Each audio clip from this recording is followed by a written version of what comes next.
Ladies and gentlemen, this is the No Name Cinema Society. It is Tuesday, February 27th, 2018, and this is it. You have reached it. The pinnacle of our shows, the end of our third season. Our finale episodes start tonight. We're starting with the top 10 of 2017. Oh my God, hello everybody. My name is Jonathan Betzler, and welcome to our third ever top 10 of a year in our ending our third season. We've been watching all these movies all year long, building up to these series of the next few nights. Tonight, of course, the top 10. Tomorrow night, the Oscar preview. And on Thursday, we look back at an old year's Oscar race, 75 years ago, 1942 in review. That is our schedule for this week. I'm very excited. We started the show on February 20th, 2015, so almost exactly 3 years ago, 3 years and 1 week. 218 total videos since we started that night, if you include the vlogs, and all sorts of movies reviewed over the course of that time.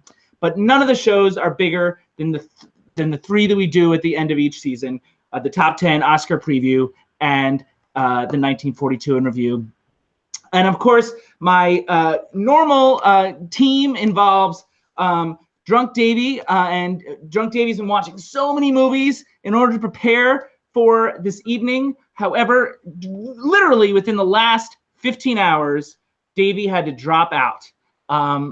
His real job, if you call it that, came a-calling, and he's like, I can't do the top 10.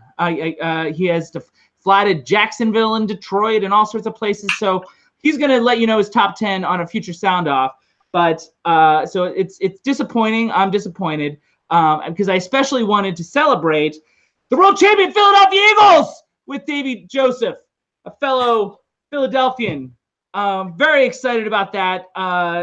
Davey and I both, and we haven't talked about it because we were going to talk about it tonight. We'll have to talk about it on a future show. So, and that's why I'm wearing the Phillies hat. I love my Eagles hat in New York, so I'm still representing Philly. Congratulations to the Eagles. So let me introduce who I've got with me tonight for the top 10. I've got a surprise person filling in for Davey at the last moment. Ladies and gentlemen, you know him from our episode on Murder in the Orient Express. Ryan Turner is here with us tonight. Ryan, coming through in the clutch. I'm happy to be here. For those of you who don't follow me on Twitter, you may not know that Ryan and I just a couple weeks ago wrapped his latest project, a very intense short film, and you're still talking to me. Yeah, only when it's being recorded. That's what. Fair enough. And our next, our other panelist tonight is someone that you knew was coming if you've been watching. We announced it.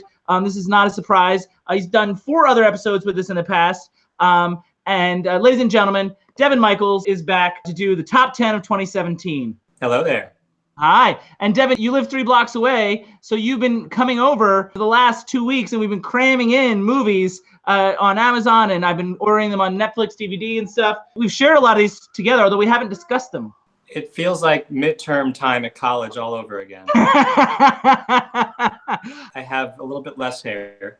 These guys probably aren't drinking, but cheers to you guys. I'm ready to the top 10 with my favorite beer, Goose Island. I got a 6-pack that'll get me through the week. Ryan, I don't suppose you cracked open anything. Kombucha.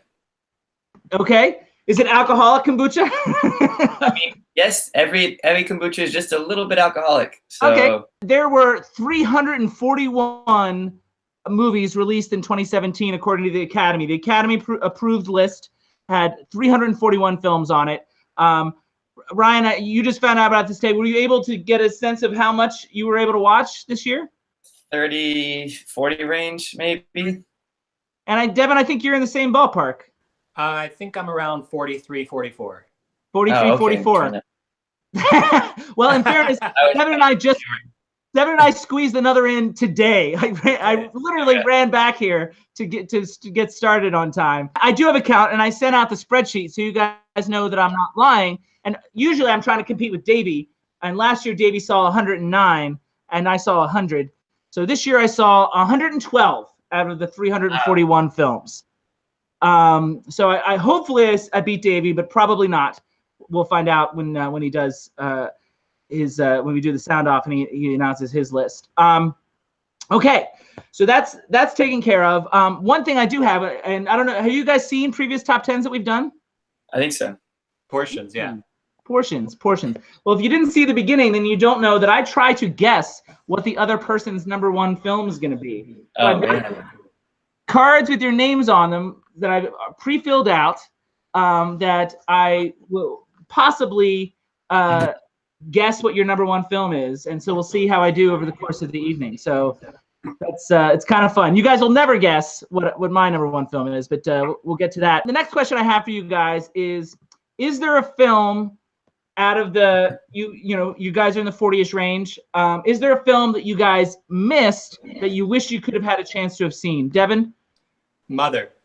I heard so many controversial reactions to it. I kept thinking every time I heard those things that I really better get around to seeing this, and I just didn't get around to it.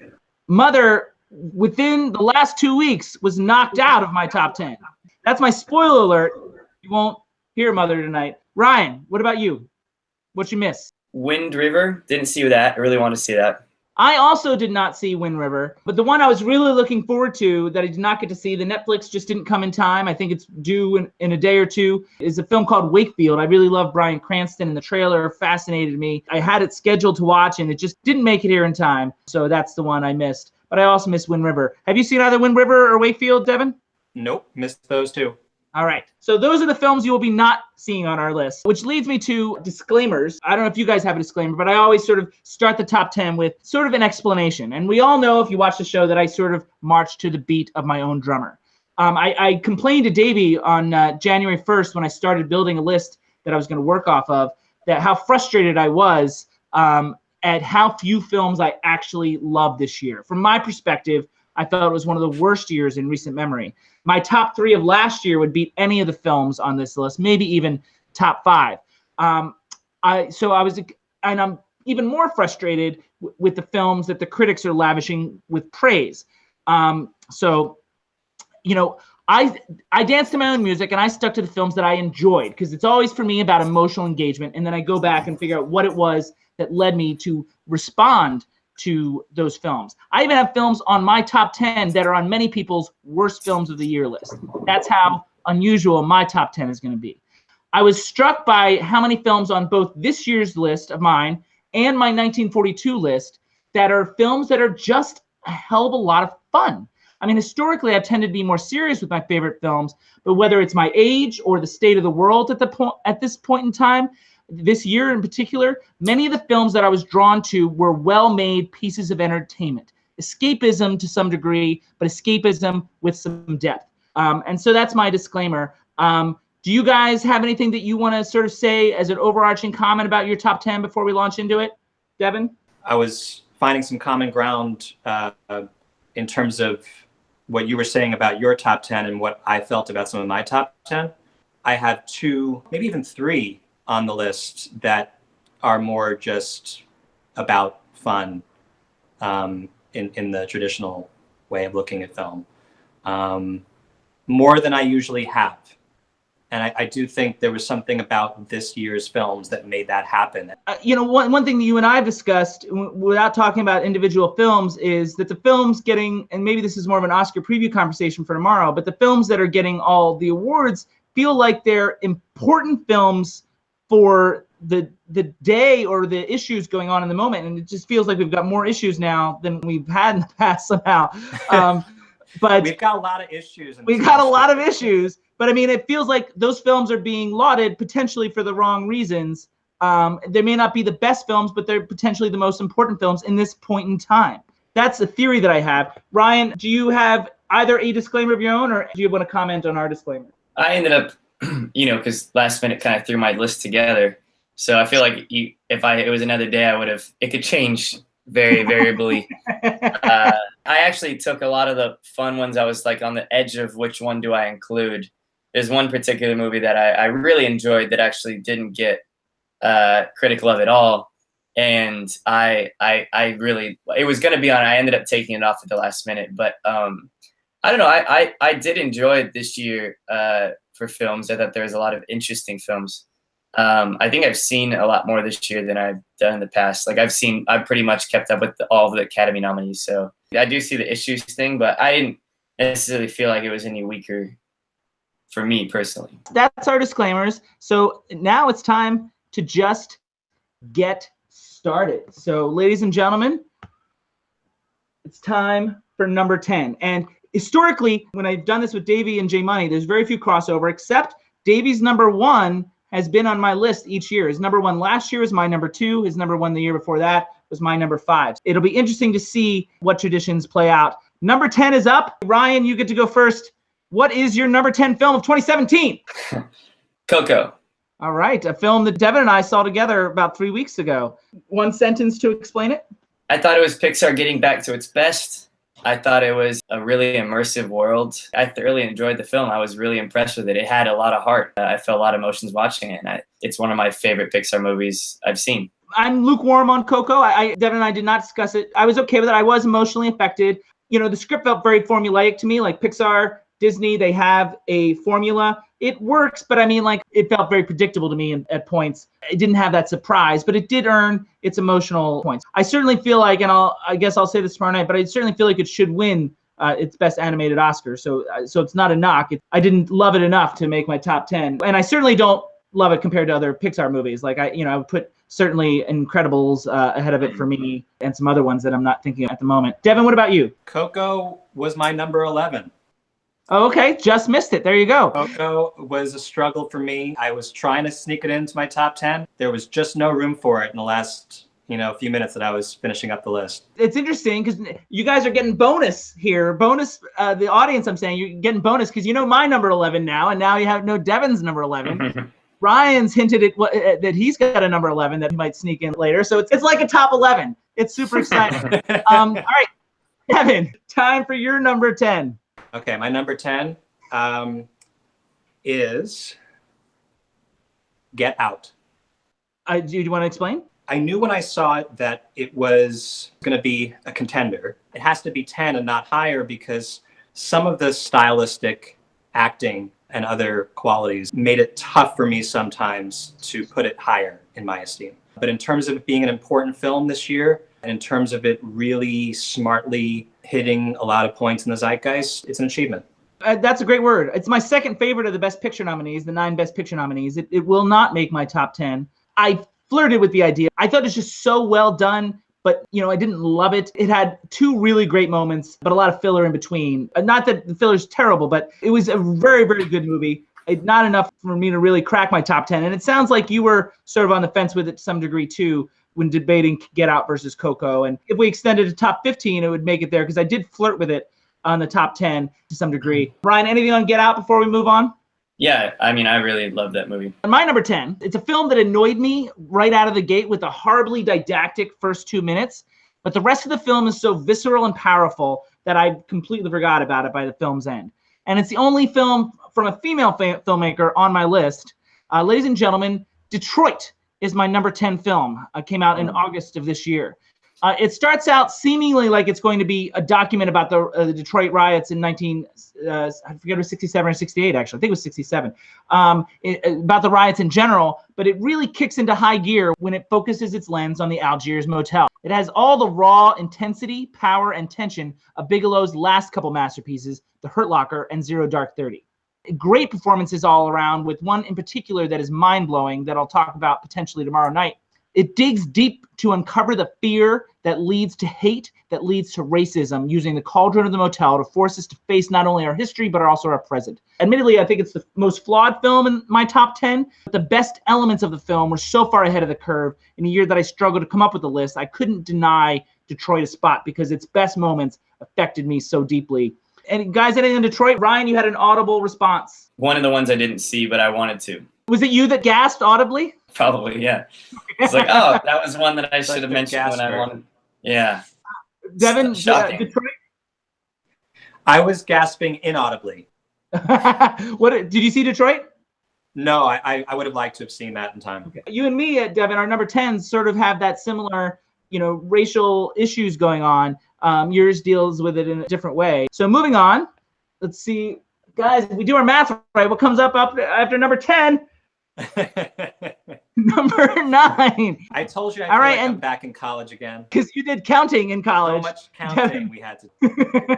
Devin, you're number 9. This next movie is a movie that I loved. In fact, it kind of pains me that it's not higher up in my list, but I had to go with, certain things about it that threw me in the first few minutes. The movie is Wonder Woman. I thoroughly love this movie. I saw it twice in the theater. I think it's a terrible shame that it didn't get any Oscar love. I think maybe it came out too early, or there's just some kind of anti-superhero. Logan got a Best Adapted Screenplay nomination. Did it? And it came out in I did March. not see Logan. That defeats both of your theories. Okay, well, what did you love about the movie? Wonder Woman? One thing. I thought that it was surprisingly moving. I was brought to tears both time I watched it. It would have ranked higher on my list had it not been for a couple of miscues early in the movie. There were just a couple things that were sloppy in the island. But overall, I just found it to be a surprisingly moving film and a surprisingly important film. Speaking of what we were talking about in terms of what's driving the zeitgeist right now and things in terms of feminism and women having more time to talk and have their say without being interrupted by any of our thoughts about certain things. There's something about what's been rumbling the last couple of years, and there's something about how that character of Diana just had such a important, timely perspective right now. I'm going to stop you there. And we did, for what it's worth, I did a vlog on Wonder Woman, reviewing it, a special vlog review. It's vlog number 50. It's a review I did Snatched and Wonder Woman in the same review if people want to look it up. But my spoiler alert is I intensely disliked Wonder Woman, and I knew it was going to be on your list, so I'm prepared for that.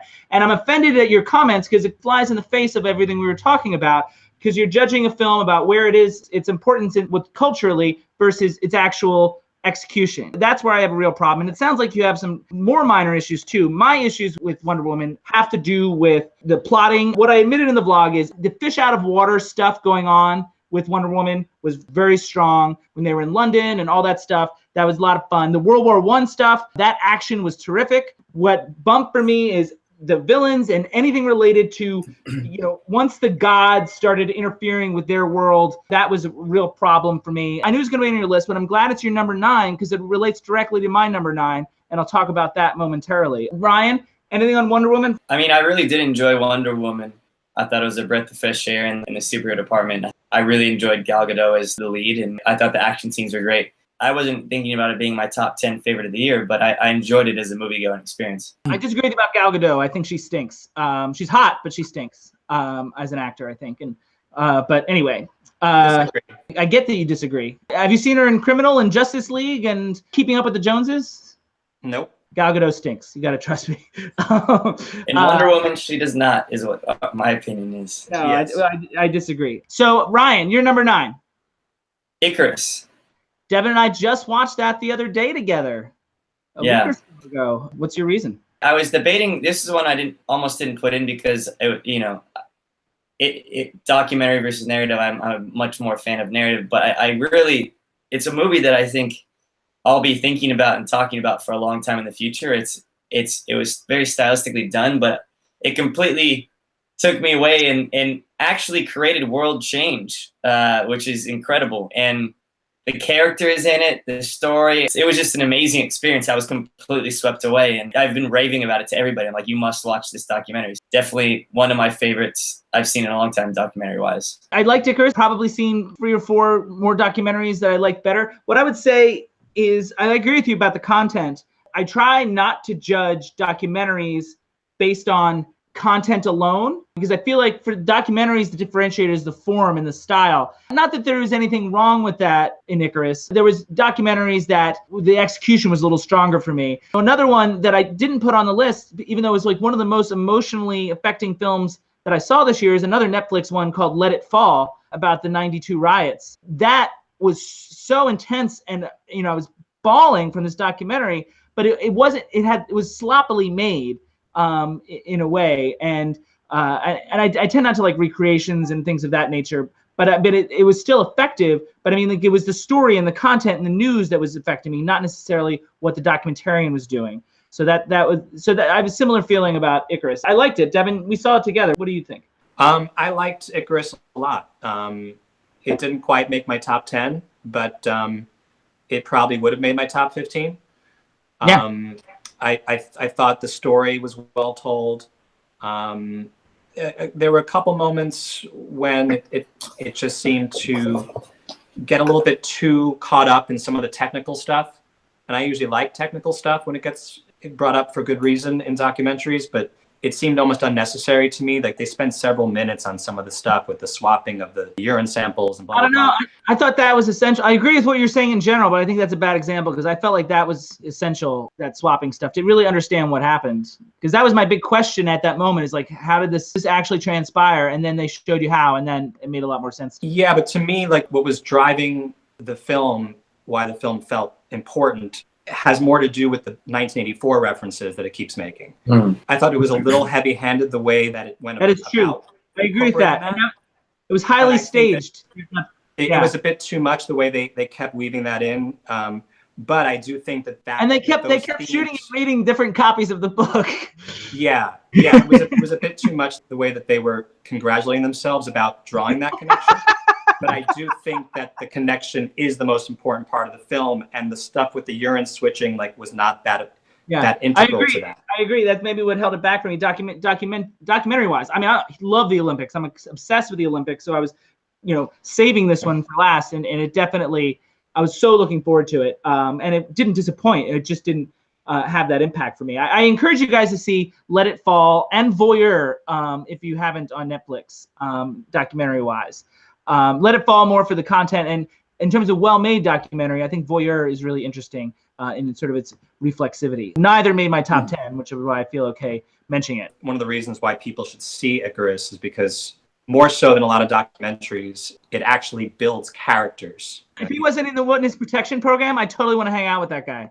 I would totally want to hang out with him. I think the political ties to what's, everything with the elections and things, it just kind of shows you a behind a curtain scene. And so that's why I think it's so important. And that's why I think it's going to be a documentary. We're going to look back at it for years and decades, I think, is because it's something that shows what's possible. I felt like stylistically, it took a lot of risks. I always love a movie that takes some risks and does some interesting things visually. And I think they did a good job of keeping my interest while also letting the story unfold.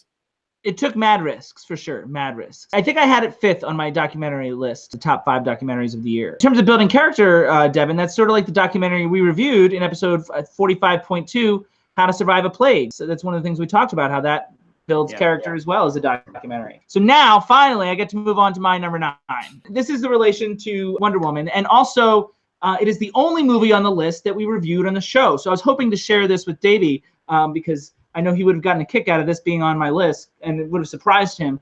Ladies and gentlemen, number 9 is Atomic Blonde from earlier this year, directed by David Leitch. The film is slick and entertaining, top-notch design elements. Of course, some of the best action sequences of the year. Charlize Theron and James McAvoy are both terrific in their performances. It's an extremely clever use of diegetic and non-diegetic music. I think it's a more effective feminist statement than Wonder Woman. And I had that in my notes before Wonder Woman was even on Devin's list. It's more grounded. It gives the lead flaws in addition to their power and intelligence. Atomic Blonde is my number 9. I don't suppose either of you guys have seen this film. Unfortunately, no. And I assume then also you did not see our review of the film back in early August. No. Big fans these guys are. They love our show. Well, maybe they'll go back and watch it now. All right, so no rebuttal. Davey would have a lot to say about it. So number 9 is done. Let's turn back and see we can get number 8 moving right along. All right.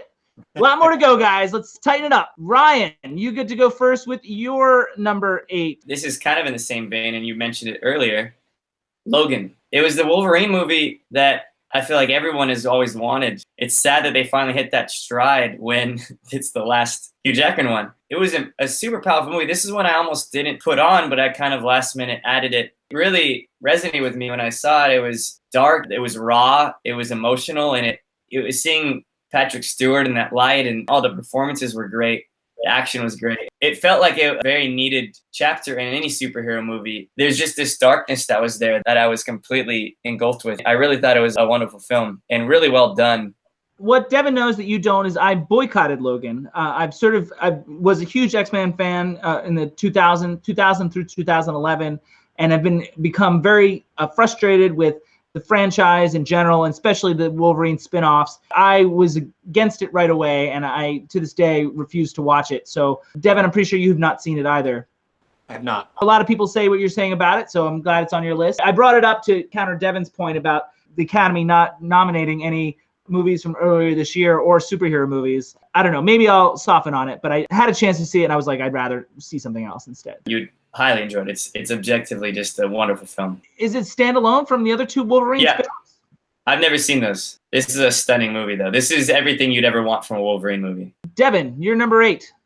My number 8 is a movie that we watched earlier today. Oh, it snuck on! Wow, Wonder Wheels. Wonder Wheels sneaks on. You're crazy. That's insane. I had to have 2 films with the word wonder in the title on my top 10.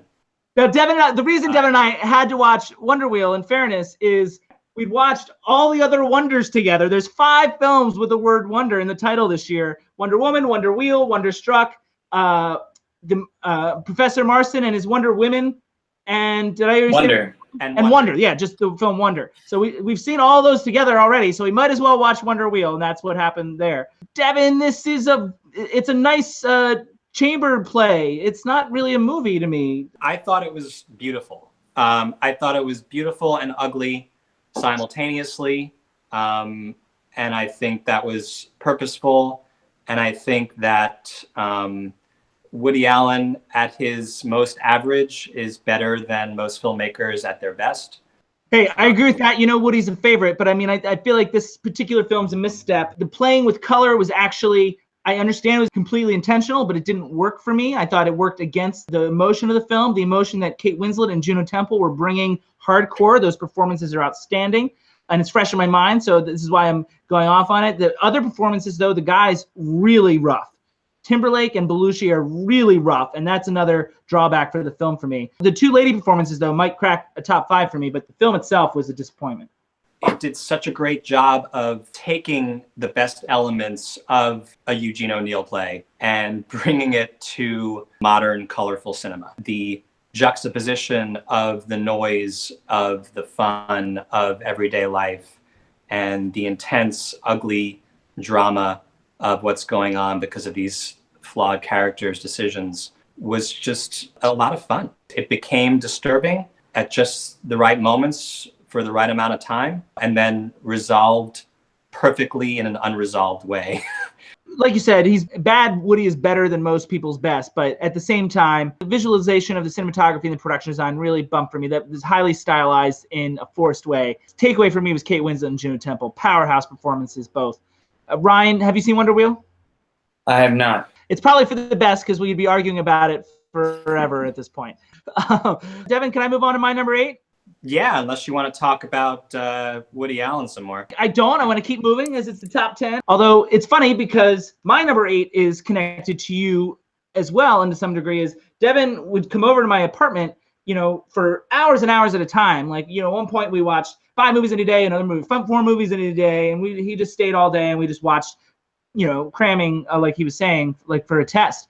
But at one point, Devin had a student, and this is just in the last 10 days or so. Devin had a student, and he had to go do work, actual job, and he was going to come back. So so while he was gone, he gave me permission to watch 1 movie without him.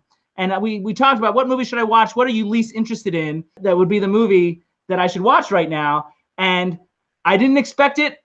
Who knew? But it became my number 8 movie, and it's for the first of 2 films on the list that I did not see in a theater. In the last 2 years, and there's only been 1 on each list: Ex Machina in 2015 and Kubo and the 2 Strings last year. Ladies and gentlemen, my number 8 that Devin missed is Colossal. And this is a movie that starts out being lots of fun, inventive fun. I didn't take it very seriously through maybe 2/3 of the movie. Like, I was laughing my ass off, but not taking it that seriously.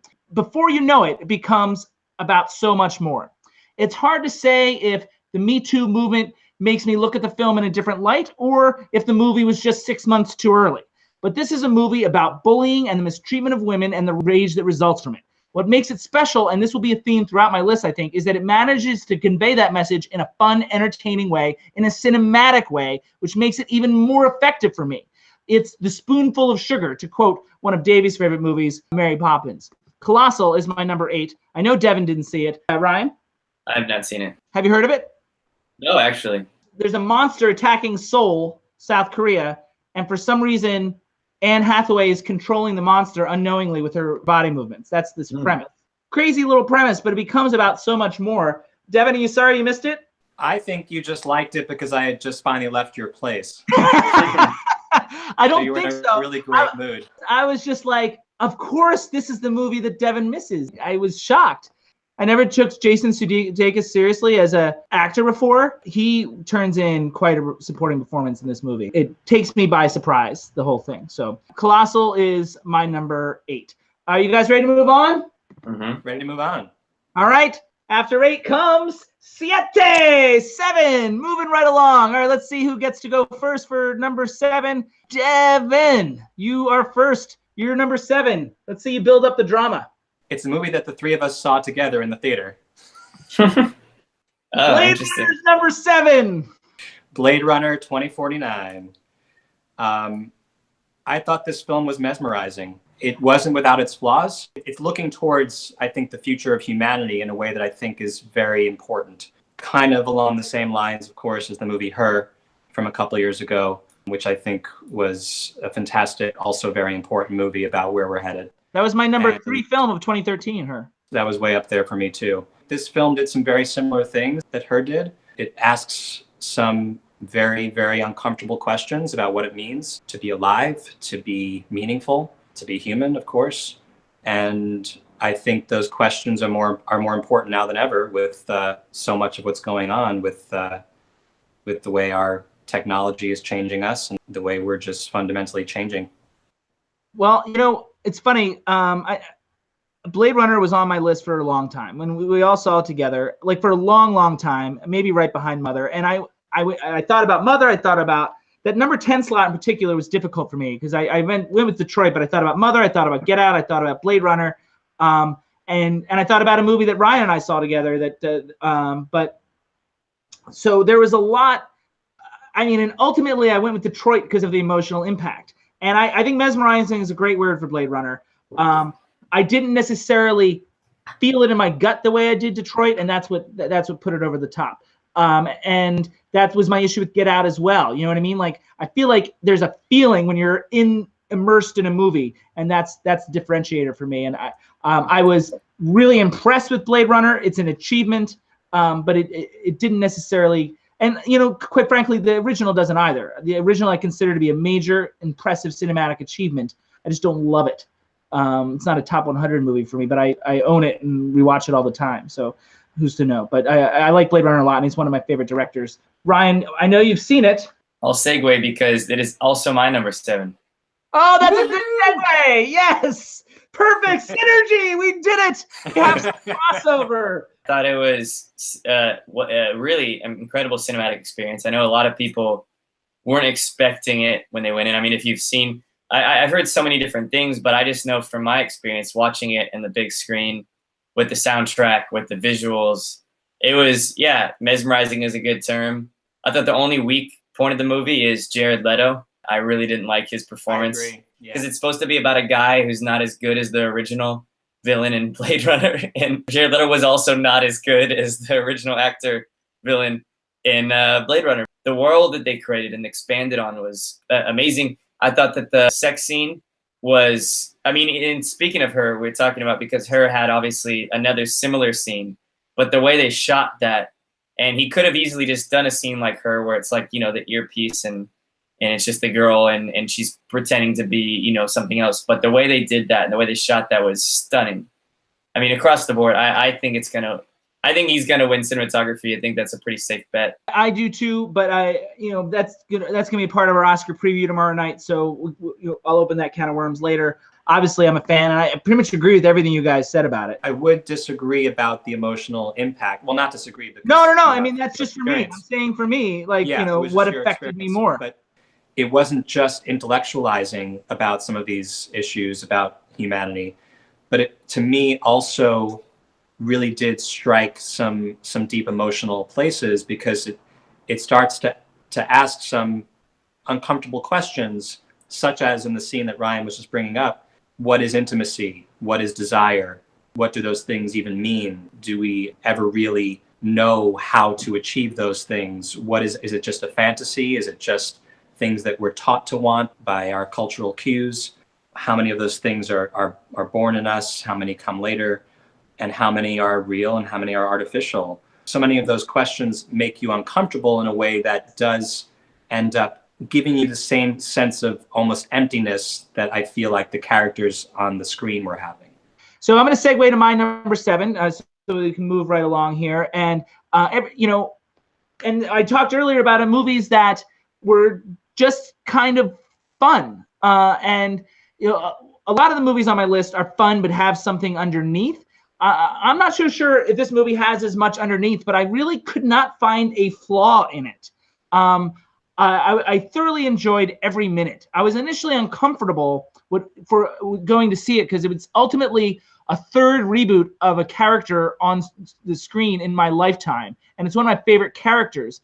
And ladies and gentlemen, so my number 7 is Spider-Man: Homecoming. It's a beautifully executed screenplay, supremely smart and fun, with a twist I should have seen coming and didn't. In the audience I saw it in, there was audible gasps. It perfectly and believably captured the youth of the character and how that interfaces with responsibilities of power that are part of the character's legend. It might have been even higher on the list if it worked on more levels instead of just being another cog in the MCU. But as far as cogs go, it's a pretty worthwhile one. Ladies and gentlemen, Spider-Man: Homecoming. I assume Devin has not seen it. I have not. Ryan? Yeah, I saw it. I agree. I thought it was a wonderful film. I chose to put Logan on over it just because I think that Logan has the depth that you're talking about. But I think it was one of my... Spider-Man: Homecoming was so fun. I didn't care. You know what I mean? Like, no, I mean, it was... I can't argue with that. I mean, I think it was one of my favorite... I love Spider-Man. And I think it finally captured it. And like you said, the twist was well executed to the point where I was stunned by that. And I think there's a lot of fatigue going into that movie. But if you went to see it, you would not have regretted it. It's a movie that it plays on all levels. And I'm so excited for that character now. It fleshed out the Marvel world and it localized it in such a way where this isn't about the world ending. It's not about outside alien force coming in. It's just about this one little section with two humans. And a great, like, grounded villain, like, very well done by Michael Keaton and the writers. Yeah. It's funny when you look back on the twist, it's like a classic screenwriting ploy, but I just never saw it coming. It was really impressive. And the biggest surprise in any moment this year, like, that I can remember, just like, wow. Yeah. I mean, in terms of moments, surprising moments, that was special for me. You know, I couldn't deny it. I just enjoyed it too much. It's sort of how I feel about Guardians of the Galaxy a couple years ago. I think it was number 10 on my list a couple years ago. It was just too much fun to deny being on my list. All right, so I'm going to move on to number, I assume it's going to be number 6. It is! I knew it! Ryan, you are first. Number 6. So this is a film by one of my favorite directors. And I wouldn't say it's up there. It's up there in my top 3 of his favorite. And I think it's a step back in the direction that I liked because I wasn't the hugest fan of his last movie. But it's Okja. I'm gonna stop you there. Looks like I guessed wrong here because that's what I've got. Okay. As potential number 1. Yep, you did guess wrong. I knew it. I guess it was good that I got one on the list. You did. But I guessed a little too high for it. Okay, Okja. It's a movie that, as a meat eater, it really did kind of change a lot of perception, or it humanized this factory setting. I love the ending. I loved the characters. I love his blend of genres. I know a lot of people thought Jake Gyllenhaal in the movie went too far. If you're bought into Bong Joon-ho's worlds, you always know he has a character like that in most of his movies. Like in Snowpiercer, was Tilda Swinton was the over-the-top one. The reason I love Bong Joon-ho and the reason I think this movie succeeds is because he takes a lot of risks. He blends genres in a way that I don't think very many people can do successfully. You could be laughing one moment and then horrified the next. and made you feel things for a CGI creature in a way that I felt a lot of emotions watching this movie. Okay, Devin, anything on Akshay? I wish I had seen it. I missed it. Okay, very good. All right, well, Devin, let's segue to your number 6. A movie that has had a lot of backlash recently. There's usually a couple of those every Oscar season where people really like the movie when they first see it, and are telling everyone, "Oh, I saw this really beautiful film at a screening last week," and then about a month and a half later are reacting against it and saying, "Oh, it was so trite and blah blah blah." And he loves this. It doesn't win because it's just not as smart as I've become. What? You love the build-up. What is it? The Shape of Water. It's not in my top 5 for some of the reasons why there's been some backlash, in the sense that it's a fairly simple film in a lot of ways. And I like there to be a bit more going on than perhaps this fairy tale has going on. But I thought it was a very, very well told fairy tale. And I thought it was beautiful. And I thought that it was dealing with some themes and kind of brewing, upsetting cultural issues of our country and our world that are pretty important. I think people don't talk about that much when they bring up the film, but the fact that Michael Shannon's character is the kind of religious zealot that he is, and some of the reasons why he is, the ways in which his religious perspective is so misguided, and how that juxtaposes with the perspectives of the other characters in the movie, I think is a beautiful fairy tale. Well, I saw Shape of Water with our mutual friend Alyssa, actually, in New York, and I took notes right afterwards. And you hit on one of the words that I put in my notes, and it's not a good word, but trite was one of the words that I had in my notes. In fairness, it's not a backlash. It was immediately after the screening. I think it's stunning visually. I think it is more nuanced than most of Guillermo del Toro's work in the past. I think some of the visuals are kind of forced, like the flooding the bathroom, for example. I thought the ending was a cop-out, but most importantly, I thought the third act was a failure, or like a drop-off. The third act was a real problem for me. Also, I felt like they didn't actually have enough establishing of the relationship. I wish they'd spent less time with Michael Shannon and more time with the creature and Sally Hawkins. I felt like I needed a little bit more to get that gut feeling with them. I didn't get that. I don't hate the movie. There's a lot of things I liked about it, but the main things I was focusing on right now, for the sake of argument, is the things that bump for me. Ryan, Shape of Water? It's one of the ones that it could go on and off my top 10 if I spent another day, more than a couple hours putting it together.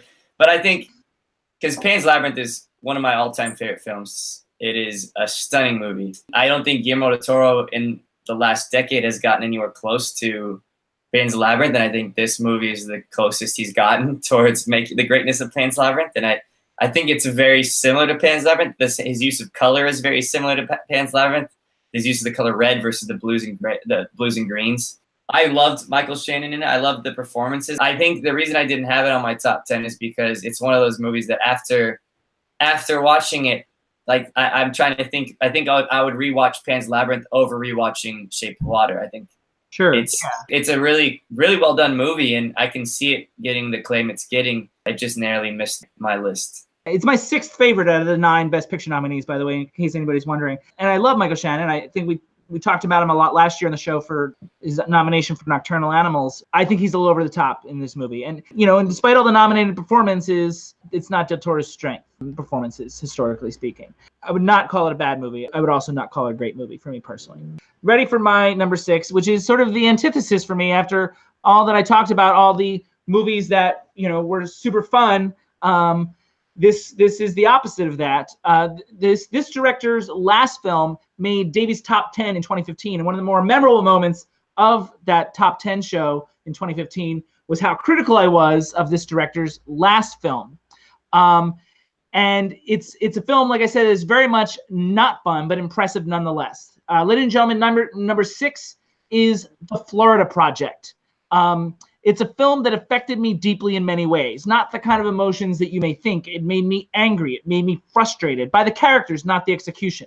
I think the cinematography is gorgeous. Top 5 of the year for composition as well as lighting. The film does a great job of inviting you into these people's lives, and in doing so, effectively addresses class, education, or lack thereof, feminism, and parenting. Easily one of the most thought-provoking films of the year. The ending was a little bit of a cop-out for me, but my heart was in too much of a vice throughout the film for me not to include the film on this list. Sean Baker comes around for me. I still don't like Tangerine, but I think this is a major achievement. Ryan, I bet you've seen Florida Project. Yeah, I liked it a lot. I thought it was a really, really amazing experience of a film to watch. Like, again, I don't think it's one of those ones that I wouldn't probably need to see again. I think I've experienced it and that resonates with me. I agree with you on the ending. I thought that the ending was a letdown. I thought the performances were insane. They're so good, the little girls, and just capturing that authenticity of their upbringing and seeing everything through their eyes, and the scenes like there's there in the without, I guess, spoilers. I don't know, saying the pedophile scene, is that a spoiler? Probably not. No, it's a small enough scene. It's not a major plot point. It's more of like, but the pedophile scene in particular was one that was, again, you're seeing it from these kids' perspectives, and you're like, what is this guy? What's wrong with this? And I don't know. And the way that it played out, I was really, I thought it felt really real. I thought that it's a hard movie to pull off. And he did it. Like, he did it. It reminded me of, it's a weird comparison, but in Tree of Life, the childhood stuff, I thought really captured childhood in a really powerful way. I thought this did even better because it had that while also having plot. It reminded me too of like Truffaut's work too, which like in the late 50s was really, 400 Blows to some degree, Right. Not take place in a motel, but it sort of follows these kids around in a very realistic, naturalistic way. And also maybe to some degree, 5 Feet High and Rising, which is the short that became the feature, Raising Victor Vargas, directed by my former roommate in college, Peter Sollett. It had that kind of vibe to it too, but better, and not better than 400 Blows necessarily, but I mean, like, like you said, it immersed you in this world very vividly and realistically. Devin, have you seen Florida Project?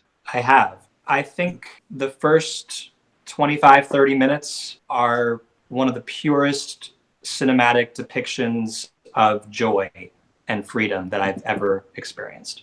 The way it captures childhood and the freedom and openness, the bliss of that was truly remarkable. I thought that was an amazing achievement. Okay, cool. I thought there was more, but there wasn't, so I can move on. I could say more, but no, don't. Don't do it. All right, number 5.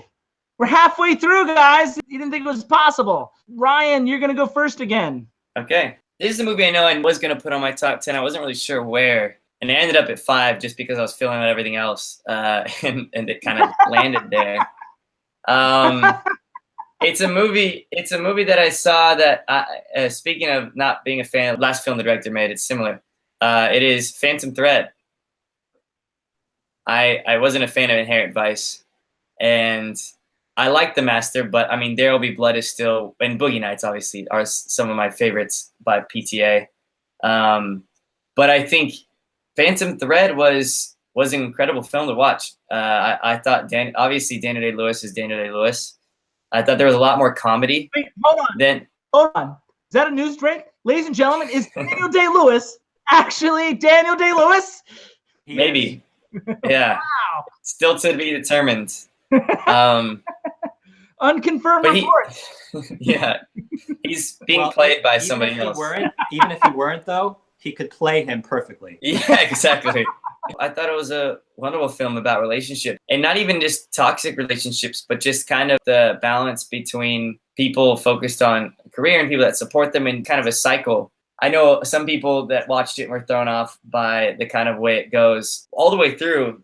I thought it was a beautiful film. I thought the soundtrack was great. And Paul Thomas Anderson said it, but if you can watch a guy put on a sock and somehow still be entertained, Daniel Day-Lewis can make you do it. The nuances of him, power just leaving a camera on him, the moments where he says, like the disturbance is still left here with me in that moment. There's some really great moments in that movie and really great laughs. I didn't expect to be laughing, but it was really funny. Devin, you're nodding. You saw it yesterday, Devin.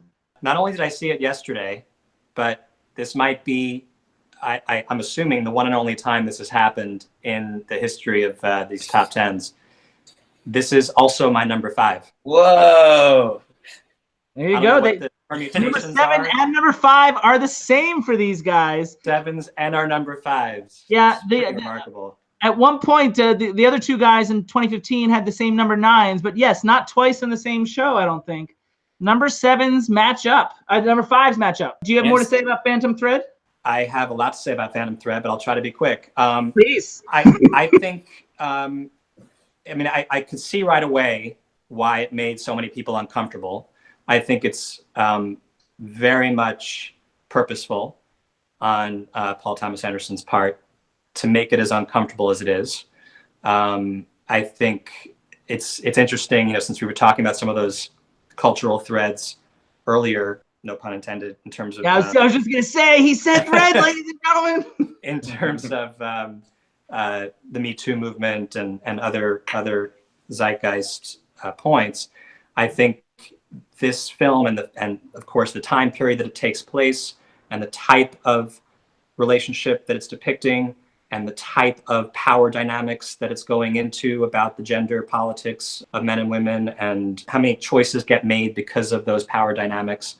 I just think that this film perfectly delves into all that. And also, I agree about all the humor it's a surprising amount of humor there in between, punctuating all the discomfort. It's a surprisingly almost sentimental portrayal of love. It's asking some questions that are not just about the obvious power questions of the genders and all the very now moment questions about that, but it's delving into something deeper, almost along the lines of Her and Blade Runner, those types of topics we were just talking about, in terms of, what is it? What makes it most meaningful? Is it just deciding to care for someone because you've already had all the other options of ego boosting coming from other things? And, the fact that this character that Daniel Day-Lewis perfectly plays, the way that he makes certain decisions later on in this film,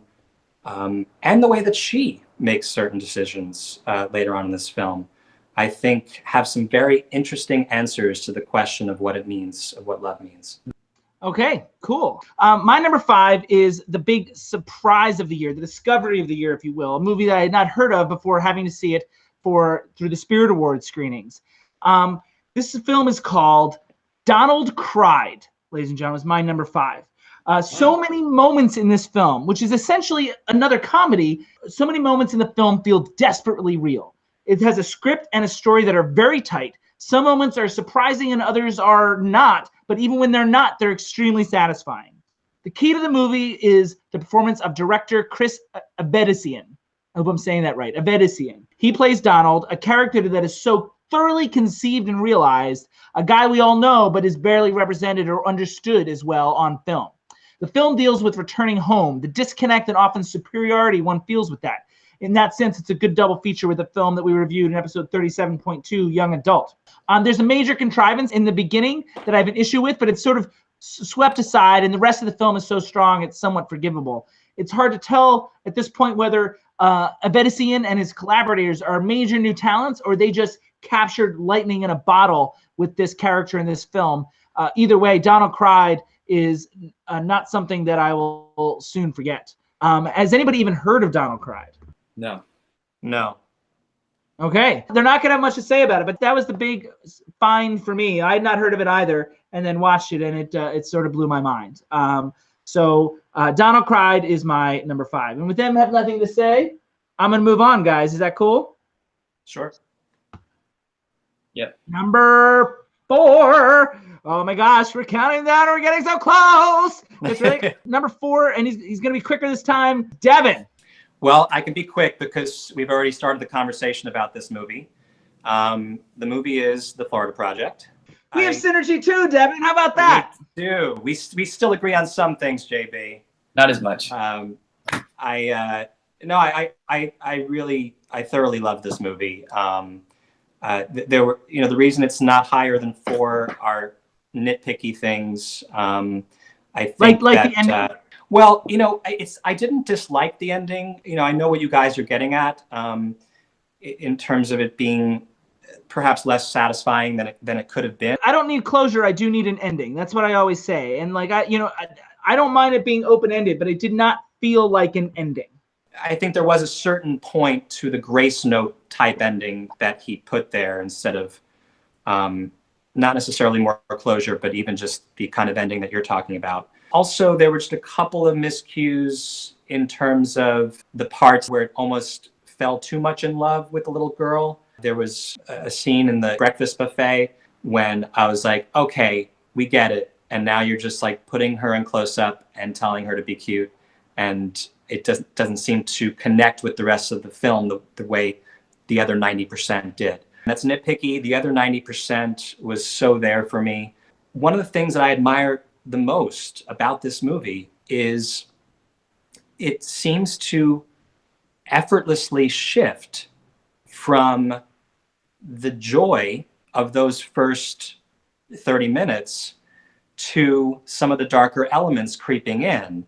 And it doesn't suffer at all for that shift. Some movies try to make that pivot and it falls flat or it just rings false in some way.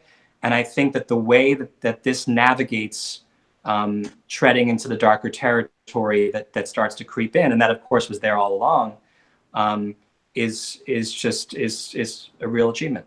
Ryan, no need to ask you. You've already opined on it a little bit, so I'm going to just ask you to move directly on to your number 4. All right. It seemed to have a trend of directors making a movie more like I liked than their last one. Well, I wouldn't say than the last one, but yeah, because the last one was good too. But I think it is Dunkirk. And I think when I'm saying more like what I like is maybe more in lines with Inception than it is with Interstellar. But I love puzzle films, and I love the puzzle cranial aspect of a lot of Nolan films and a lot of the very plot-driven, intricate work that he puts into this telling the story like a puzzle. Dunkirk's the only film on my whole list that I've seen twice. I saw it once in theaters, and that was an experience that literally left me breathless. And you could kind of feel the energy in the whole IMAX theater. It was this very visceral feeling thing that really put me in what it felt like to be in a survival. And I know it's very basic. I think there's been a lot of criticism on how it's just very little dialogue and character things. You could really put yourself into that situation, feel the dread, and the choice to tell the 3 different timelines in 3 different ways, the reveal of how they kind of start to intertwine, and it definitely warranted a second watch. And I think it's a movie I could see myself watching again, even in the future. My issue is why. I don't understand what the need for that timeline was, except to contrive the script so that they did intersect at those points. But I don't feel that was necessary. Like, I don't understand why they have parallel action in that way. Well, because I think it was a necessity because it takes longer to get across the English Channel than it does to like be with the whole planes. No, I understand that, but it was not a necessity to even have parallel action to begin with. They could have told it linearly in the same fashion.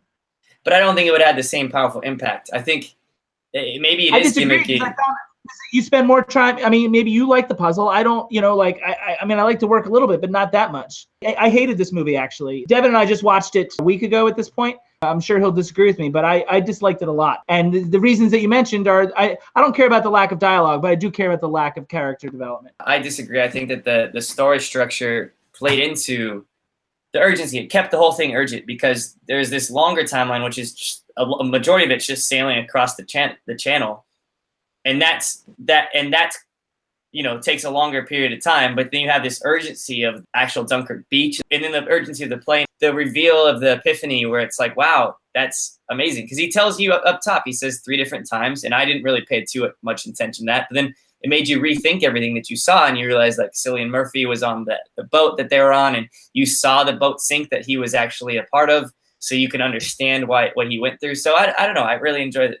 All those things were felt gimmicky to me. But Devin, you're about to disagree. I think I'm somewhere in between you two on this, but I think I'm closer to you, JB. Overall, I wasn't a big fan of this movie. I think I probably lost something by not seeing it on the big screen. My TV is awesome. It's like a big screen. It's a very large screen.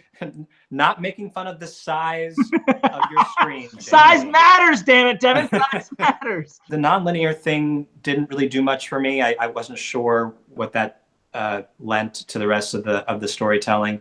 And I also just I felt like the score was really I know that part of it was being purposely unpleasant because it was supposed to have that sense of dread that you were talking about, Ryan. But it was just so unpleasant to me for such large stretches of this film in a way that didn't make me necessarily feel like, oh, I'm feeling the dread that the soldiers are feeling. I hate it just made me feel like, uncomfortable as I was sitting and watching the film, and I'd rather not feel like I'm just having a bad time while watching a movie. I've long time felt Hans Zimmer is like the most overrated composer, and it's interesting. I mean, like, this is true of films of the 40s, as we might talk about on Thursday night with the 1942 in review. But there's so much score; it's constant underscoring, which would be impressive, but to some degree, if it were more interesting or intricate. Like, I just felt like it's more that same Hans Zimmer kind of feel to it, like that. Is a little too electronic for me, and that pulsing rhythm that he does, I'm just not into it. I had a very visceral, averse reaction to the score as well. Me too, yeah. I've seen it both on a TV and in IMAX. I mean, I think it is one of those movies that it's hard to replicate the IMAX experience. It's a theater movie. Hans Zimmer, like, I thought the ticking was brilliant because it all built up, and it's just this constant sense of urgency that he put in throughout. I thought it was really smart. It feels like a cheap trick to me, the ticking. Like, it feels like an almost too obvious choice, on the nose, if you will. I felt all the emotions they wanted me to feel. I felt the dread. I felt the urgency. I felt the kind of anxiety of that situation. It's funny because, all those things I felt in a movie like my number one film from 3 years ago, 2014, Fury. I felt all that, and the character development. But in fairness, it was a lot smaller in scope and just dealing with the guys on the tank. Dunkirk, and trying to be much more expansive, I felt like diluted some of that character stuff that it should have done. It reminded me of there's a series of movies in the 60s and 70s, films like The Longest Day, Is Paris Burning, A Bridge Too Far, that are similar to Dunkirk in the way that they show certain battles from a war from all these different perspectives. And none of those films work for me for the same reason. It's just too sprawling. We talked about The Longest Day in one of the shows, and we don't do a specific review of it, but it went in the brackets against Cleopatra in episode 31.3, I think it is. So we discussed it a little bit. Historically, I feel like those films don't hold up. Now, Dunkirk may, but The Longest Day and Bridge Too Far certainly do not. They're too expansive for their own good. That's sort of what I felt about Dunkirk. It's my 8th favorite of the Best Picture nominees. I guess there's points for degree of difficulty. I'll give you that. But so Devin, you did your number 4 already, right? That was Florida Project, right? Yes, it was. Mm-hmm. All right, so I get to do my number 4, which is was another movie like Colossal and Donald Cried. I did not expect. Like, I just sort of came in Netflix, and it was on the list, so I watched it. And it's the second film on my top 10 that I did not see in the theater, second of 2. It's a surprisingly touching film that is also funny and sharp. This one's really going to surprise you guys. My number 4, and from 4 up, by the way, are films that I really loved. Like, these are films that I would watch over and over again from 4 up. This 4 up is the next level for me. And my number 4 is, I can't believe I'm saying this, Brigsby Bear is my number 4 film of 2017. It's a script that makes the fish out of water concept seem fresh again. It was terrific and tight with nuanced details that rang true but were also funny, like a darker and frankly more grounded Unbreakable Kimmy Schmidt type deal. The relationships are well drawn and plausible. The world of Brigsby was very detailed and thorough. And Kyle Mooney is terrific. It's a great performance, highly believable under the circumstances, and also very detailed. It brings up a lot of questions about the continued paradox of mental health care in our society. And like many other films on the list, it addresses those issues in a highly entertaining way. I think it's a terrific accomplishment and a major surprise. More audible gasp. I expected this throughout the list. I don't know who it was. I assume it was Ryan. Were you audible gasp? I've been making a sound every time. Yeah. No, I haven't seen it, but it's one of those movies that I literally wrote it down as I was thinking back to the movies. I was like, that's one I really need to see because I've heard only great things about it. Are there people saying good things about it? Because I've heard people say bad things about it, and I couldn't believe it because it was so strong to me. I've only heard good things. Devin, have you heard about it at all? I have not. As we go further down the countdown, by the way, Devin is slowly descending into darkness. We all have. Moving on, ladies and gentlemen. Oh my God! It's top 3 time! Oh wow! Oh my God! The top 3 films of the year. Ryan, you go first. This is a movie that I saw that just completely revitalized the genre. It was so fresh. It was so funny. It had so much heart. It was a movie that I wish I could have made, is really what it comes down to. But that is The Big Sick. I thought it was a wonderful film. I thought Kumail and the rest of the cast were wonderful, really resonated with me, showed an outside perspective. I just really, really, really enjoyed that movie. I thought the movie was okay. Like, I didn't have a major problem with it. I laughed a few times. It didn't connect with me on that deeper, visceral level. I don't think it would be a top 20. I didn't have a lot negative with it. Like, it didn't bump for me in any major way. It just didn't land for me in any major way either. Like, I thought it was okay, charming-ish. Zoe Kazan was a highlight for me, and I wish there was more of her. It was a nice personal little story that it's sort of how I feel about Lady Bird to some degree. It's a nice personal little story that I thought was mostly well done, but not particularly special. I can save us all a lot of time because I felt almost verbatim what you just said, JB. I didn't dislike it, but it was just charming and not as affecting as it was for other people. Sorry, Ryan. We rarely agree. This is a big thing. Yeah, I don't mind. I love the movie. All right, let me. But at least you successfully brought JB and I closer together. Yeah, that's the purpose. So number 3, I think, Devin, you haven't given us your number 3 yet. I have not. Take it away. My number 3 is probably going to be the biggest surprise of my entire list. So drum roll for that. This film got a lot of hate.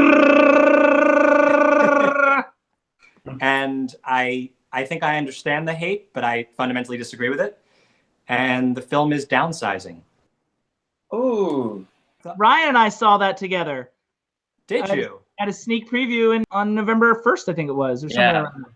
I think Downsizing is, in a lot of ways, the movie of the year, even though it's not my top one. In terms of 2017, what's important for America right now to be hearing and listening to, which I think is also the same reason why a lot of people didn't like it. It tears down a lot of the scripts that we all live with every day in a hyper-capitalist society. And it forces us to confront that in a very uncomfortable way. And it unapologetically delves into that for longer than your average film and takes it to its logical conclusion rather than just letting it be an hour and 45-minute, we touched on that theme, isn't that nice? And then we're going to bounce away from it. It said, no, we're a big budget film. Let's go all the freaking way. And like, we went there, and it just goes and it just tears down. To me, it's a very deep philosophical portrait of what it means to live in a capitalist society, what it means to decide as a species what's meaningful, what it means as an individual to decide what's meaningful to us. And all of the humor, all of the pathos, all of the grandiosity of the film all conspire to ask that question in a way that I think is super effective. Well, now we can go back to disagreeing. So, after all the agreeing that we've done, we can circle back to disagreeing. No, and I'm overselling that a little bit. I didn't hate Downsizing. Ryan, maybe you can remind me. I think we talked about it a little bit afterwards. I don't even remember it that much, which I think is the key element here to why it's not on my list. I remember feeling like it could have gone further. Like, it had this great concept that I felt was underserved. I also was offended by the performance by Hong Chow, and the characterization I thought was cheap laughs. Quite frankly, I'm, for the most part, not a fan of Alexander Payne films, generally speaking. I feel like he's highly overrated and has been for a long time. Election remains one of my favorites of his, but the rest of his films that are so acclaimed, I don't enjoy so much. I actually like Downsizing a lot more than a lot of those other films like The Descendants and Sideways. I like Downsizing more. I just wished I liked it even more than that. I remember leaving the screening thinking it was a contender for a top 10 at that point in November, but I've seen so much since then. Once it hit January 1st even, it wasn't even a consideration. Ryan, you saw it with me?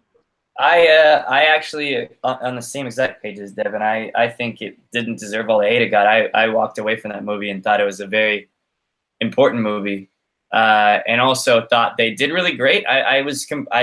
I remember seeing it in the crowd, and the crowd was responding well. They got great laughs. It had a really interesting message. It had really great world building. Like, I felt like I wanted to see more of this world. I wanted to kind of flesh it out. I think they didn't address some things about the world. I agree with that. That's sort of what I was lacking for me. There's obviously things that he left out. But again, I like the ideas so much that I think that carried through. It was actually going to be one that I was going to sneak into my list. And I thought that was going to be probably between Icarus or Coco, one of my 9 or 10. It was going to be one of those. But I ended up taking it off last minute for Coco. But it was one of my favorite movies of the last year. I really liked it. To be fair, I didn't dislike it. I certainly liked it better than most of the Best Picture nominees. I'll say that much. I liked it better than Shape of Water, as did you, Devin, it seems. I didn't like it enough to give it serious consideration for this. But so, guys, it's time for my number 3. It is. And my number 3 is, it's going to be a momentous thing for our top 10, ladies and gentlemen. This is the first time this has ever happened. On a top 10 anyway, on our big finale top 10, in the sense that is the first time all 3 of us will have the same film on a list. And it is the only Best Picture nominee I have on the list, an unexpected nominee in relief. I audibly cheered when I heard its name called on the morning of the nominations. Can you guess now what my number 3 is, ladies and gentlemen? Phantom Thread it is. Phantom Thread. You guys both have it at 5. I have it as my number 3. I think it's a masterpiece. It's my kind of movie, a character-driven film, a tale of need and the need to be needed, themes that I tend to address in my own work. It's not a film that's really about its plot, but it is still emotionally and cerebrally affecting, with amazingly strong craft elements, lush cinematography, perfect melodic score, extraordinarily detailed sound design, and of course, the costume design is pretty amazing as well. It's wonderful, wonderful movie. We've talked about it enough. And I think we can potentially move on because you guys have both said plenty about it as well. Yeah. Love it. The fun fact about Phantom Thread is Davey and I were supposed to see it together. We were using MoviePass, and I got to the theater first. And by the time he got there, it was sold out. So he went to go see Call Me by Your Name instead by himself, and I sat through Phantom Thread by myself. And that's just my story, and I'm sticking to it. All right, here we go. Getting close. I have Devin going first. You're up, number 2. Okay, the depiction of what has brought us to our cultural political fate. And that is the film I, Tonya. I think this film was such a fun and yet deeply upsetting portrayal of America. I've seen some discussion about this film. And people saying, oh, it's making fun of the working class, blah, blah, blah. It's like, no, it's not. It's actually not doing that at all. But almost the opposite, saying there's just something wrong, as with downsizing. There's a thread here. As with downsizing. Is it a phantom thread? There's a phantom thread. No. Is it a phantom thread? Which is, it's about end stage capitalism. It's about there's something wrong with the underlying backbone of our society. First of all, there's nothing wrong with capitalism as initially designed. Secondly, I do feel like the film is not the characters in the film as portrayed. I do agree that it's trying to make a statement about class. I do think it fails in that regard, and because I do think that the characters are not fully developed. I feel like they're archetypes to serve a greater purpose and are not necessarily real people. And I wouldn't necessarily say they're making fun of them. I just would say they're not fully developed. And I think the people that say they're making fun of them, that's what they're reacting to. I also highly dislike the talking to the camera device. I thought it was a cheap gimmick. I thought it was important to do that because it's making a statement also about reality television. It's making a statement about the same types of ideas that The People versus OJ was making statements about. I definitely agree that was the goals of the film. That was apparent to me while watching it. I just think it failed to achieve those goals as far as I was concerned. I think it could have dug a little deeper in a more effective way. And it was a film I was super excited for, quite frankly. Again, being such an Olympic freak, I was so into that whole thing, when it happened. I was disappointed by the movie. Ryan, you want to break our tie? I mean, so it would be definitely in my top 15.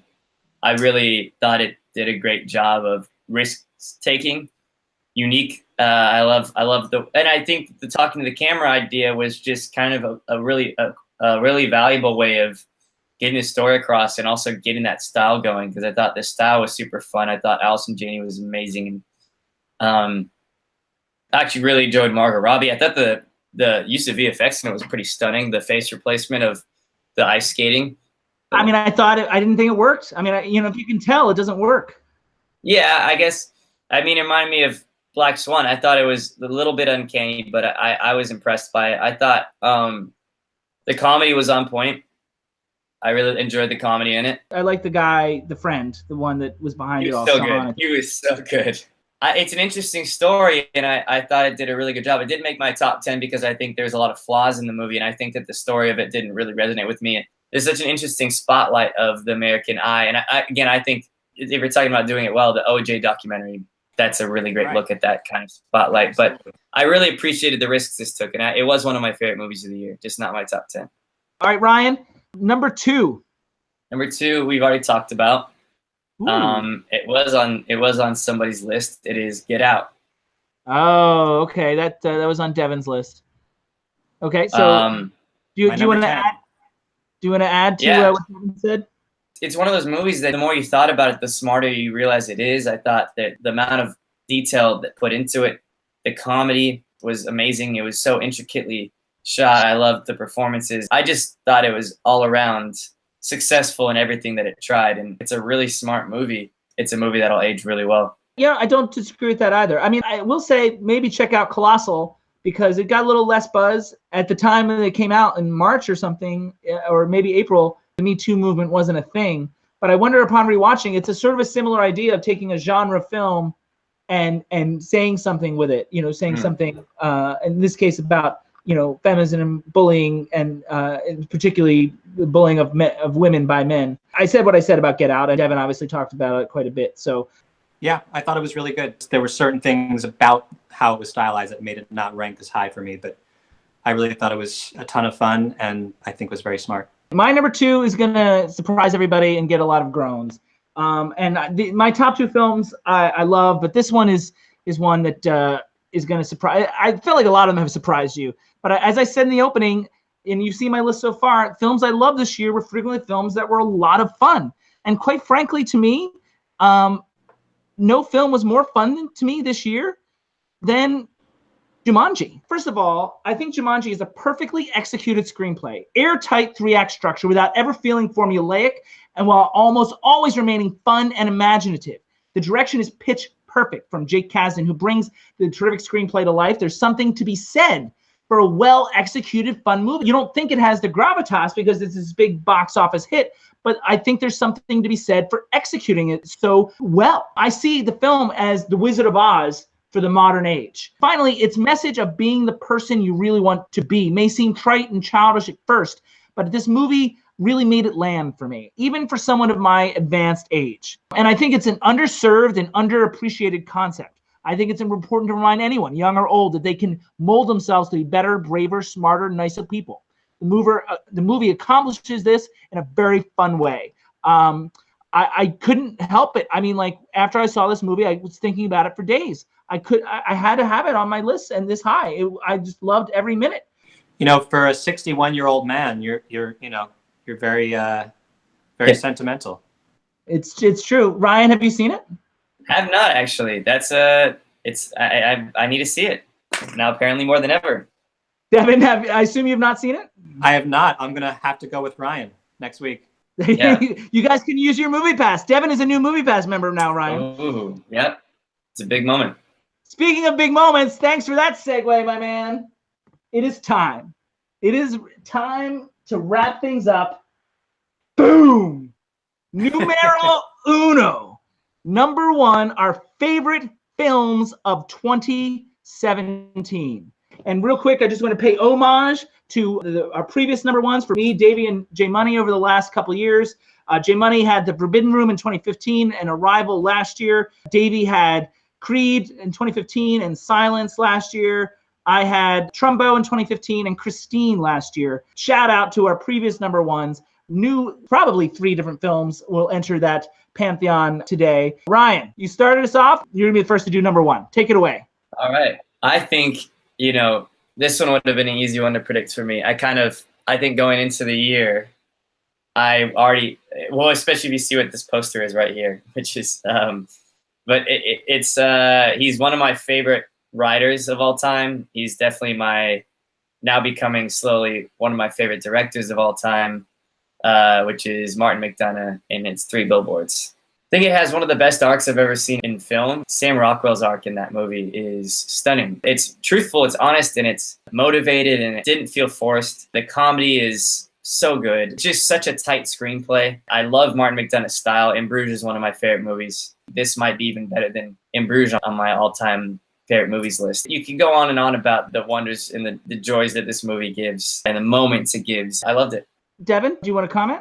Sure. I admired this film very, very much. It only dropped out of my top 10 or top 11, as you know,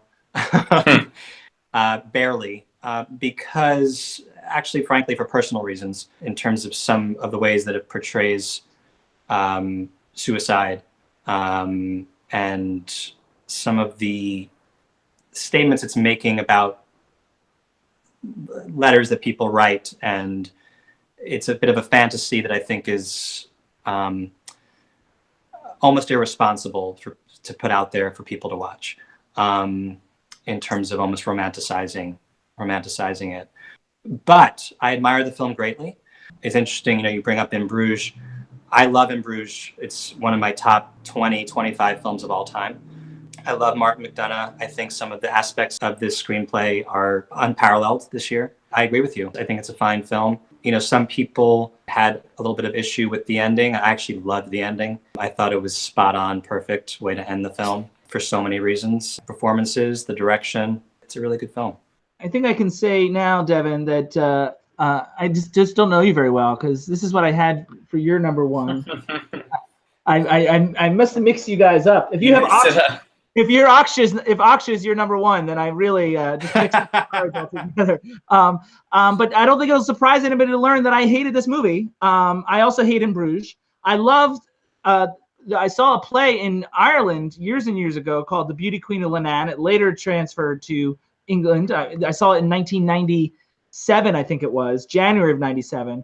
And I loved it. It remains one of my favorite plays. But I haven't liked really anything else he's done since then, particularly on film. I did not like In Bruges or Three Billboards. The characters don't feel real. And as far as Sam Rockwell's journey, that feels forced and contrived. I think it was a very sloppily performed and written character. I think he's a doofus, overplays that doofus. Sam Rockwell's a great actor, and I'll get into this tomorrow night much more. I think he really overplays that, and therefore the journey to me seems really forced and contrived by the screenplay and not executed in a good way at all. I felt like this movie was broad strokes, my seventh favorite of the 9, so I liked it better than Dunkirk, for what it's worth.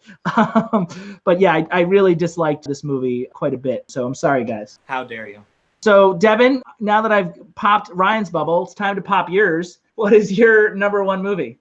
My number one movie is a movie that in a lot of ways is not as seamlessly great as some of the other films that we've already discussed. But I put it at number one because in the ways that it excelled like no other film this year, in my view. And in that way, it was so pretty and so truthful. And the film is Call Me By Your Name.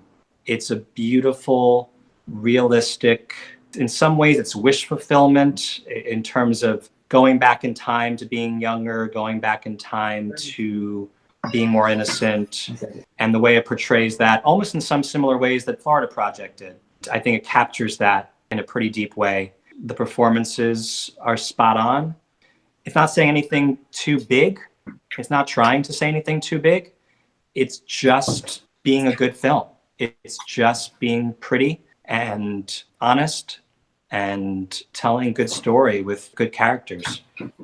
I have a very interesting connection to Call Me By Your Name. I'll say it's my third favorite of the 9 Best Picture nominees. And as you may or may not recall, but the writer of the film is my former boss, James Ivory. I worked with them a great deal on not only their current films at the time, but also their library. Jim didn't direct this one, but it very much felt like an old Merchant Ivory film and had all the themes and the style and the tone and the pace. And so it didn't give me that warm feeling of revisiting an old friend. It was more felt uninspired and unfresh to me. And that sounds harsher than it actually is. Like I admired certain elements of it, but I mean, I also, there's something interesting about knowing the background of the people involved. Like you can hear their voices, and the magic is lost a little bit, if that makes sense. You hear the voices of what, the writers? I hear Jim's voice and his, you know what I mean? Like I see I'm too close to it to some degree to really enjoy it. Like, and I didn't have any special feeling. It didn't, interest me in the romantic way. I thought Timothy Chalamet was good, not great. I thought Armie Hammer was actually pretty terrific. I thought Michael Stuhlbarg was great in a smaller role. Fantastic. There's a lot of things that I like about the film. I mean, there's a certain, it's hard to describe, and I should have prepared for this eventuality, but there's a certain, the style of Merchant Ivory is so, it's like the Pixar thing with Coco. Like the formula and the style is so emblazoned in my brain. There's no surprise. There's no awe. I know the playbook. I think it was sometimes too artsy for its own good. Like I feel like sometimes they were serving like the art direction instead of the story sometimes. And the location, he loves locations and showing those locations, which is fine to a certain degree. But I feel like he overplayed that hand. The director and Jim, I know Jim was involved. He loves Italy and loves to go. So Ryan, do you have anything on Call Me by Your Name? I haven't seen it. You guys had a lot of the Best Picture nominees in your top 10s there.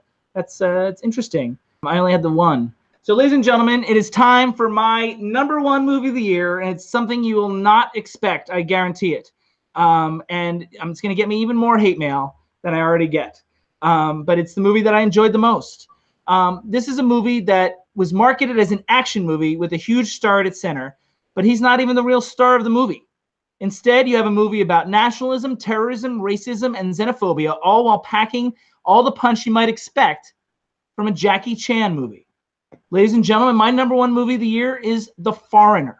Jackie Chan, it isn't even really his movie. Pierce Brosnan gives the performance of the year in this movie, the performance of a lifetime, quite frankly, as a former IRA leader struggling to balance politics, peace, and the rage of his heritage. The title suggests that Jackie Chan is the titular character, but it really applies to both of them, as Pierce Brosnan is an Irishman who holds a seat in the British government as a liaison between the two countries. He, too, is the foreigner. This is my number one movie because of all the levels it works on. Exciting action film, familial drama, but also one of the most surprising, powerful, and relevant statements on the current geopolitical climate that I've seen all year long. Unlike the other films that get the credit for that, this is entertaining and not preachy. The formula for a great and sadly underappreciated film. The Foreigner, ladies and gentlemen, my number one film of the year. Devin, I assume you have not seen it. I have not. Have you even heard of it? I heard of it, but just barely. I didn't hear much about it. Are you disgusted that Jackie Chan is my number one? I like Jackie Chan. I don't know enough about this particular movie to comment, but Ryan. Yeah, I haven't seen it. Had you heard of it? Yeah, that's the one where he's kind of retired and it's like a Taken kind of idea. Not really. Maybe the marketing suggested that. He's an old man that kicks butt, so I guess it's Taken in that regard. He's more looking for revenge than anything else. But there's also the xenophobic qualities to it as well that are really interesting. That's my number one movie of the year. It took me by surprise when I saw it back in September or so, and it never really left me. So guys, anything else you guys want to say now that we've finished our top 10? It is amazing how many of the films that you listed were barely even on my radar, and not because they were necessarily esoteric films, although there were a couple of those, but some of these that were not necessarily that esoteric, but just were surprises to be top 10 for you. With that said, we did have you and I had two crossovers, and I had, I think, one crossover with Ryan. Mm-hmm. You and Ryan had two crossovers each. Yeah, that's kind of exciting. So guys, I want to thank you for participating and doing all the work and watching all these movies. Ryan, thank you for bailing us out last minute and coming through. I mean, I'm sure you were a lot more entertaining than Davey ever would have been. So I'm very grateful to you for that. Thank you to these guys. These guys are done for now. They'll be hopefully with us again throughout when we start our fourth season. But for the finale week, these guys are done. they're done watching movies, they can relax and get ready for the Oscars on Sunday. They're both coming to the Oscar party, by the way, ladies and gentlemen. So we'll report in from that. Tomorrow night, speaking of Oscars, we do our Oscar preview. That will be tomorrow night, February 28th, same time, 9 o'clock Eastern, 6 o'clock Pacific. We're going to break down all the categories, tell you who will win, who should win, and who should have been nominated. That's coming up tomorrow night. And on March 1st, a big show. We look back at 75 years to the Oscar race of 1942 and the year in general, celebrating all that was 1942 with George and Jim. And so that will be Thursday, March 1st, 9 o'clock Eastern, 6 o'clock Pacific. So stay tuned all week. Hope you guys share it. It's our biggest show we do all year. Thank you very much. And we will see you tomorrow night.